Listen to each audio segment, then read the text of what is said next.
Hey everyone, and welcome to the channel. Today I'm going to be going over some fantasy starter packs. And what I mean by that is I have 7 different kinds of readers that I'm going to recommend a couple different fantasy books to. So let's go ahead and jump right into it. The first one is if you are an adult just getting back into fantasy. I'm going to go ahead and talk about the most popular and the most recommended author for this category, and that is going to be Brandon Sanderson. I think his best entry point is going to be his Mistborn trilogy. This is the blanket recommendation from 99% of people. And for good reason. This is a great series with a good magic system, and I think another underappreciated part of starting with Sanderson's work here is that it opens you up to an expansive world that you can then dive into. I think there are currently about 30 books inside of the Cosmere, which is his interconnected universe. Think kind of the Marvel universe, but in book form. And he has been working on this for a very long time. I read all of the Cosmere last year, and it is such a good time. There are so many great books in there, and so yes, I would definitely point you towards starting with the Mistborn trilogy, but that is not an absolute must. You could start with some of his standalones like Elantris or Warbreaker, or if you really wanted to, you could dive into his magnum opus, the Stormlight Archive, which is not necessarily my first recommendation, but it is something that you could do. Now, I think another good starting point if you're just getting back into fantasy as an adult would be the series called the Bloodsworn Saga, and this is by author John Gwynne, the first book being The Shadow of the Gods. And the cover of this can probably sell it to you itself. The giant dragon on the front of this book is a great time. This is a Norse-inspired mythology kind of fantasy setting, which I think is something different than you will get in a lot of fantasies. Obviously, a lot of fantasy is more of a, we'll call it a medieval English kind of setting, but this with a different Nordic background, I think gives it a unique charm. And John Gwynne is one of the best action writers I've ever read. So if you really enjoy like one-on-one action, he is probably one of the best in the business, and probably my favorite of any author I've read when it comes to that individual one-on-one action. There's some great magic here, and like I said, the action is absolutely amazing. Sticking with the recommendation of a different kind of setting when it comes to fantasy itself, I'm going to recommend The Rage of Dragons here. Now, this was a booktube darling a couple years ago. I think some of the hype for the series has died down, and there are definitely some flaws with this series. This is very much, if you are somebody who's coming from maybe more of a manga background, or a person who very much likes quick-paced action with not a lot else, this is a great recommendation for you. This is an African setting story, so there's something a little different there. That's definitely not the most common kind of fantasy you will see, but this is basically your classic revenge tale. We follow our main character on his path to revenge. There's some really cool magic here as well.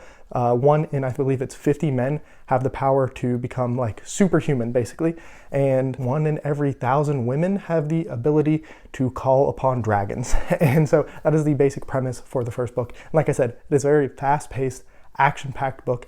So, you know, if you're not into that, you want something a little bit slower, this maybe isn't the best place to start with, but if you want a book that you can kind of just sit down and binge through quickly, I think this is a decent place to start. The next category I have here is if you are an adult and you're trying to get your kid into fantasy. And once again, just like with the first category, we're going to start out with a very obvious choice, and that is going to be Harry Potter. Harry Potter, for a lot of people my age, was a foundational series, and for good reason.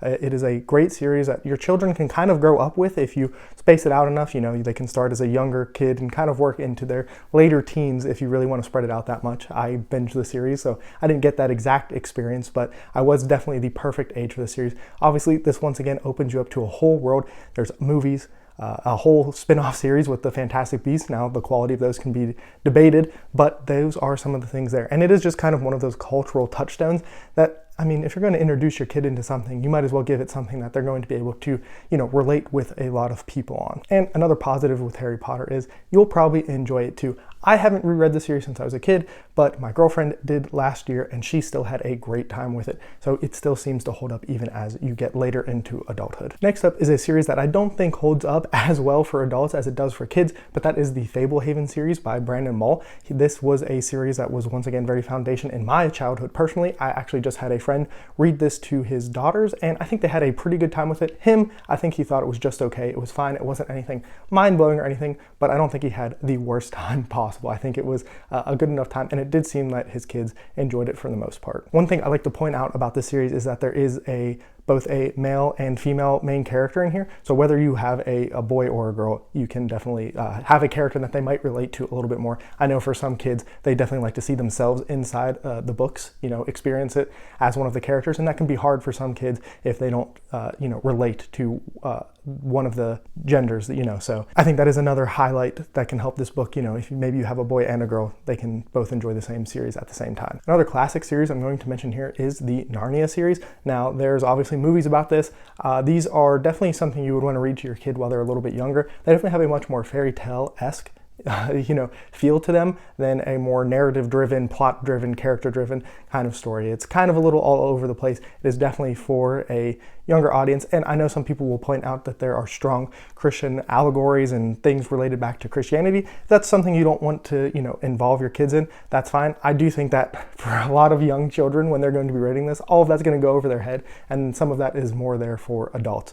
This is kind of a fun series that doesn't take itself too seriously, and I do think is a good time for kids. Next up, the category is if you have only read The Lord of the Rings. So quickly, I'm not going to regurgitate the same thing I just said about Narnia, but I think Narnia kind of can fit in here again, just because I think if maybe you have read Lord of the Rings, you might want to read another foundational early fantasy work, and Narnia does fit in there, though take into account what I just said about it not necessarily being the most forefront for adults, though adults can definitely enjoy that series. Now, another one I would like to recommend is the Way of a Dan trilogy by a fellow booktuber, Philip Chase. I read this over the course of the last year or so, and this has the roots of a classic fantasy novel like Lord of the Rings, but then branches off and shows you what new fantasy can be. It becomes its own thing, but it very much pays an homage to some of those traditional tropes that you will see in a lot of traditional fantasy. And I think this is a way to kind of ease you into seeing what else fantasy can be if you have always just been attached to Lord of the Rings. You'll be slightly comfortable in this world. You will see common tropes, some things, but then you also see a lot of things that are spun on their head and things that are explored in a way that you probably wouldn't expect in a fantasy book. And technically, this is a sci-fi book. Some people will call it a sci-fantasy book, if you will, but that would be Dune. I think Dune can be, it is the Lord of the Rings for sci-fi. So while I do think it is technically a science fiction book, and I'm kind of cheating here a little bit, I do think it is a decent recommendation for somebody who has only really read Lord of the Rings to give this a chance, because maybe you will end up being more of a sci-fi person in general, but this is kind of that foundational series on the sci-fi side of things. Now, the writing can be a little challenging for some people. It's written in a perspective that's not really written in anymore, but I absolutely adore this book, and the movies are really great too. So even if you read it, maybe don't have the best time with it, you can at least go watch the movies, and those are amazing. My next category is if you enjoy some really dark stuff. So the first thing I'm going to recommend is actually a novella, and that would be Hellmouth. This is a very gritty, short, fast-paced novella, and you're basically following a band of mercenaries as they kind of travel to this place and are on a task. And I don't really want to say too much more because, like I said, it is a novella, but this is a very dark and gritty story that I would love to see be made into like an A24 film. I believe that's even what I said when I reviewed this, a year or two ago, that it would just be a great movie. But this is one of those kind of dark and gritty books, and I would say this is a little bit more on the real side of fantasy. It's not going to heavily draw on some of the more fantastical elements. It's a little bit more down to earth, we can say. Next up, this book is on the other spectrum, or side of that spectrum, where it is definitely playing much more into fantasy elements, and that would be The Empire of the Vampire series by Jay Kristoff. This follows a vampire who's kind of recanting his tales, his past glories, you could say. It's a great time. Like I said, it is on the darker side, and it is definitely on the more mature side. There are definitely some more mature elements to this book, so you do need to be prepared for that. I think this is the kind of book that you will know within the first 50 pages if this book is going to be for you or not. There is a scene specifically that I'm thinking of that once you get to that scene, you will know if this is something that you even have any desire to continue on reading. And so that does make this a low commitment series because you'll know pretty quickly. But I think this offers a really fascinating world. And I also think it has some really compelling characters who are dealing with some really complex emotions that are just like another layer that makes it a really good time to read. And my last recommendation here, I think most people would consider this more of a literature book than really any kind of fantasy book. But if you're coming to this, I think Pet Sematary is absolutely a heart-wrenching, dark book that you could put into a kind of fantasy sphere, and I would highly recommend it to you if you like some dark elements. There are some things in this book that if I had children, I don't think I could actually read this book again because there are just some horrific things that happen in here. But once again, it is super well written, and this is a Stephen King book. King gets, kind of bashed for his endings quite often, and I think this is actually an amazing ending to a book. So you don't have to worry about that possibility of a King ending not being all that great. Next up, if you are somebody who enjoys some light romance, I'm actually going to go ahead and recommend a Sanderson book here again. That would be Yumi and the Nightmare Painter. This was part of his secret project Kickstarter that he did. You can get it anywhere now, I'm pretty sure. But this involves a budding romance, kind of a Freaky Friday kind of situation. Our main characters end up switching places. They don't know why. They have to figure everything out. This was actually my favorite of the secret projects that came out, and I think it has a fun, light air to it while also just telling a really compelling story, and that is able to kind of highlight what Sanderson can do. This is probably my favorite Sanderson romance. There might be one or two other ones that are kind of right there vying with it, but it is a book that I very much enjoyed. Speaking of series I very much enjoyed, my next recommendation would be the Aurelian Cycle, the first book being Fireborn, which is in my top 5 favorite books of all time. I absolutely love this series. It is a political intrigue with dragons, and yes, there is some romance in here. It's not over the top. This is none of these are like romantasy. They're not smut or anything like that. If you're looking for that, I'm not the channel to recommend it because I have not read any of that yet. I plan on it at some point, but not yet. These do have those light romance elements to it, and this one is absolutely heartbreaking and enjoyable, and the whole gambit of emotions you will get here, and I had such a great time with the series. It is slightly on the YA side, though to me that's just more of a marketing kind of term that they use for these books, because to me it's more adult than anything. And the last one here I'm going to recommend is actually probably the book with my favorite cover, and that is Godkiller. There is a light romance element that happens in this book at some point, but to me the most intriguing part of this entire book and the series so far is that this is a world where gods are there for everything. So there's like a god of buttons, there's a god of white lies, there's a god of sandals, everything you can think of there's a god for. There are more powerful gods for things like rivers and oceans and the wind and those kinds of things, but we follow a god killer, and her job is to kill gods after they have been outlawed by the monarchy, and you kind of follow this tale along with that. And there just happens to be a little bit of romance that gets thrown in there at the end. My next category is if you want to read some foundational books / series, and this is where I do finally recommend The Lord of the Rings. I'm sure some people have been watching this screaming, how am I not recommending The Lord of the Rings / The Hobbit really for any of these?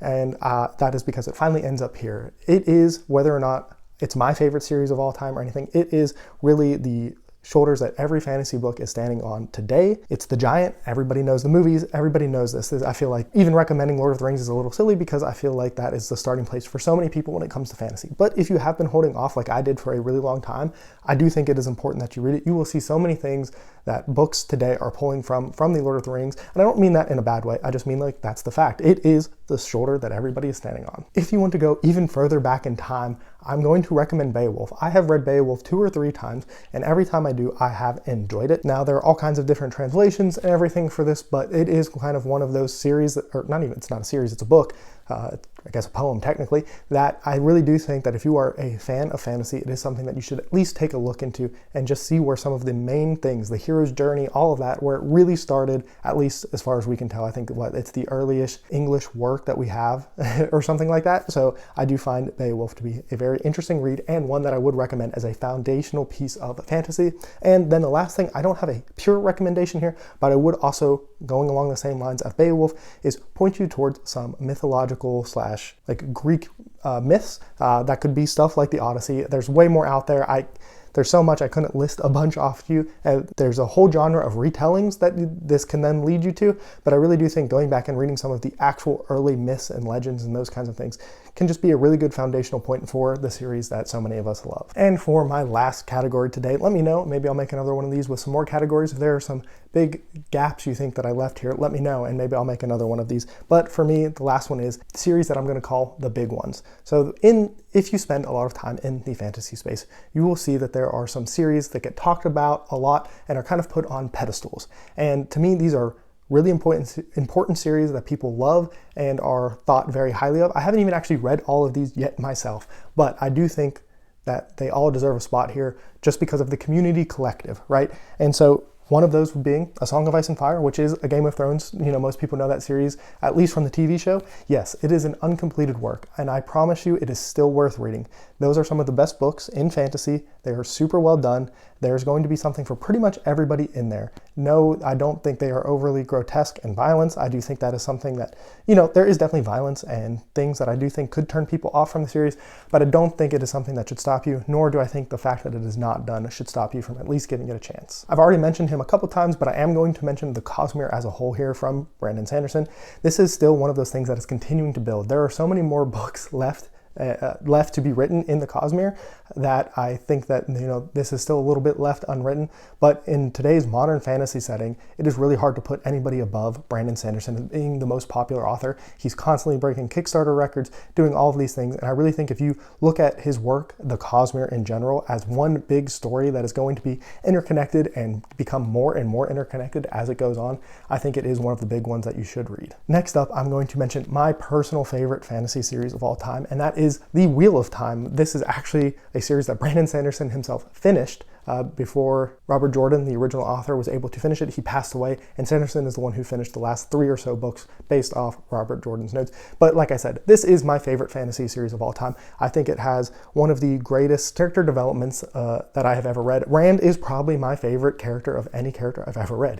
The journey he goes on from book 1 to book 14 is just unlike anything I have experienced. Now, there might be other series that are that long, that you're with a character for as long as we are with Rand, and not just Rand. Nynaeve is another character. There's so much growth and development with the characters, and I'm not even normally a super heavy character person, but this series is truly something special, and I think it deserves its spot as one of the big ones. Next up, I'm going to have to mention the Malazan Book of the Fallen by Steven Erikson here. So many people whose opinion I respect have this as their #1 series of all time, and for good reason. I have read the first 3 books here, and this is unlike anything I have read. The scale and scope of this world is on another level. It is incredibly impressive what he is able to do and come up with, and I'm so excited to see where this story goes.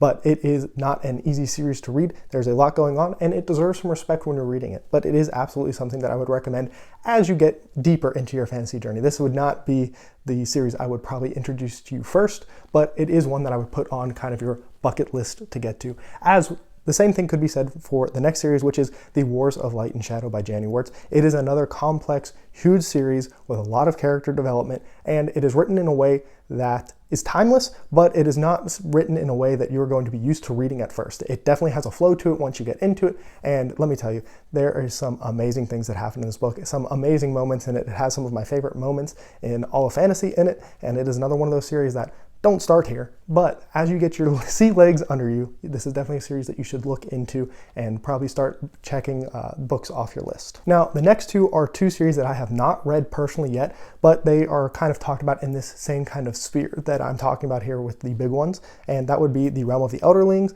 and the First Law series. Those are 2 huge blind spots for me, but because of everything I hear about them, I feel like they need to be included in this section for the recommendations on the big ones. Like I said, these are still ones that I am working towards getting to here at some point.